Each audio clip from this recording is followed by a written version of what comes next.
ಬಿಸಿಲಿನ ಬೇಗೆಗೆ ಉತ್ತರ ಕನ್ನಡ ಜಿಲ್ಲೆಯ ಕರಾವಳಿ ತತ್ತರಿಸಿದೆ. ಒಂದ್ ಕಡೆ ಹಳ್ಳಿ ಪ್ರದೇಶದಲ್ಲಿ ಕುಡಿಯುವ ನೀರಿನ ಕೊರತೆ, ಇನ್ನೊಂದು ಕಡೆ ನಗರದಲ್ಲಿ ತಂಪು ಪಾನೀಯಕ್ಕೆ ಮುಗಿ ಬೀಳ್ತಾ ಇರುವ ಜನರ ಮಧ್ಯೆ ಎಳೆನೀರಿನ ಕೊರತೆ ಕಂಡುಬಂದಿದೆ. ದರ ಕೂಡ ಏರಿಕೆಯಾಗಿದೆ. ಈ ಕುರಿತ ಒಂದು ವರದಿ ಇಲ್ಲಿದೆ ನೋಡಿ.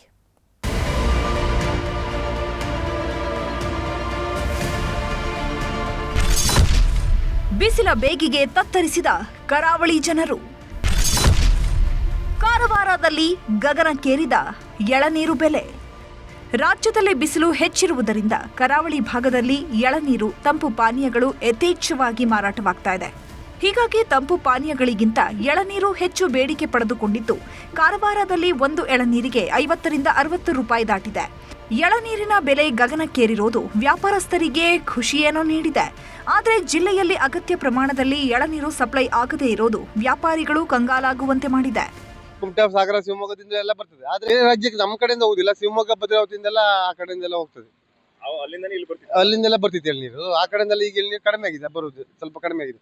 ಯಾಕಂದ್ರೆ ಅಲ್ಲಿ ಡಿಮ್ಯಾಂಡ್ ಜಾಸ್ತಿ ಆಗಿದೆ. ಆ ರೀತಿಯಿಂದ ಇಲ್ಲಿ ತರ್ಲಿಕ್ಕೆ ನಮ್ಗೆ ವರ್ಕೌಟ್ ಆಗ್ತಾ ಇಲ್ಲ. ಅವರು ತಂದ್ರು ಕೂಡ ಸಿಕ್ಕಾಪಟ್ಟೆ ದುಬಾರಿ ರೇಟ್ ಹೇಳ್ತಾರೆ. 50 ರೂಪಾಯಿ, 60 ರೂಪಾಯಿ ಅವರೇ ಹೇಳ್ತಿದ್ರು. ನಮ್ಗೆ ಹೆಂಗ ಮಾರ್ಲಿಕ್ಕೆ ಅಷ್ಟು ಹೇಳ್ಕೊಂಡು ನಾವು ಸ್ವಲ್ಪ ಅದು ಪ್ರಾಬ್ಲಮ್ ಅಂತ ಬಿಟ್ಟಾಗ್ತೀವಿ. ಈ ಹಿಂದೆ ಹೊನ್ನಾವರ ಭಾಗದಿಂದ ಕಾರವಾರ ಮತ್ತು ಬೇರೆ ಬೇರೆ ತಾಲೂಕಿಗೆ ಎಳನೀರು ಸಪ್ಲೈ ಆಗ್ತಾ ಇತ್ತು. ಆದ್ರೆ ಬೇರೆ ಬೇರೆ ರಾಜ್ಯ ಮತ್ತು ಹೊರ ಜಿಲ್ಲೆಗೆ ಸಪ್ಲೈ ಆಗೋದ್ರಿಂದ ಕಾರವಾರ ಸೇರಿದಂತೆ ವಿವಿಧ ತಾಲೂಕುಗಳಲ್ಲಿ ಎಳನೀರಿಗೆ ಬರ ಶುರುವಾಗಿದೆ. ಶಿವಮೊಗ್ಗ ಸೇರಿದಂತೆ ಮಲೆನಾಡಿನಿಂದ ಕಾರವಾರಕ್ಕೆ ಪೂರೈಕೆ ಆಗ್ತಾ ಇದ್ದಂತಹ ಎಳನೀರು ಈಗ ಕಾರವಾರಗೆ ಬಾರದೆ ಬೇರೆ ಬೇರೆ ಕಡೆ ಪೂರೈಕೆ ಆಗ್ತಾ ಇದ್ದು, ಬೆಲೆ ಏರಿಕೆ ಆಗಿದ್ರಿಂದ ಗ್ರಾಹಕರ ಜೇಬು ಸುಡ್ತಿದೆ. ರೇಟ್ ಅಂದ್ರೆ ಈಗ 60 ರೂಪಾಯಿ ಆಗಿದೆ. ಮೊದಲು 35-40 ರೂಪಾಯಿ ಇರಬೇಕಾದ್ರೆ ನಾವು 2 ಕುಡ್ಕೊಂಡು ಹೋಗ್ತಿದ್ವಿ.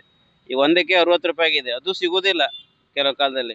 ಅವರಿಲ್ಲ, ಅವ್ರಿಗೆ ಬರುವುದೇ ಹಾಗೆ ಅಂತಾರೆ. ಯಾಕಂದ್ರೆ ಈಗ ಸೀಸನ್ ಇರೋದ್ರಿಂದ ಸ್ಟಾಕೇ ಕಡಿಮೆ. ಹಾಗಾಗಿ ಅವ್ರು ಮಾರುವವರು, ತಂದ್ಕೊಡೋರು ಬಹಳ ಡಿಮ್ಯಾಂಡ್ ಮಾಡ್ತಾ ಇದ್ದಾರೆ.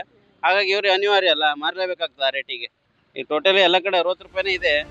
ಒಟ್ನಲ್ಲಿ ಬಿರು ಬಿಸಿಲಿಗೆ ಕಂಗೆಟ್ಟ ಉತ್ತರ ಕನ್ನಡ ಜಿಲ್ಲೆಯ ಕರಾವಳಿ ಜನರಿಗೆ ಈಗ ಎಳನೀರು ತುಟ್ಟಿಯಾಗಿ ಕುಡಿಯಲು ಹಿಂದು ಮುಂದು ನೋಡುವ ಪರಿಸ್ಥಿತಿ ನಿರ್ಮಾಣವಾಗಿದೆ. ದರ್ಶನ್ ನಾಯ್ಕ್, ನ್ಯೂಸ್ 18, ಕಾರವಾರ. ಕನ್ನಡಿಗರ ನೆಚ್ಚಿನ ನ್ಯೂಸ್ 18 ಕನ್ನಡ ಈಗ ವಾಟ್ಸ್ಆಪ್ನಲ್ಲೂ ಲಭ್ಯ. ಕರ್ನಾಟಕ, ದೇಶ ವಿದೇಶಗಳ 360 ಡಿಗ್ರಿ ಸುದ್ದಿಯ ವಿವರಗಳನ್ನ ನಿಮ್ಮ ಕೈ ಬೆರಳುಗಳಲ್ಲೇ ಪಡಿಲಿಕ್ಕೆ ಈ QR ಕೋಡ್ ಅನ್ನ ಸ್ಕ್ಯಾನ್ ಮಾಡಿ, ನಮ್ಮ ಚಾನಲ್ ಫಾಲೋ ಮಾಡಿ, ನೋಟಿಫಿಕೇಶನ್ ಆನ್ ಮಾಡಿ.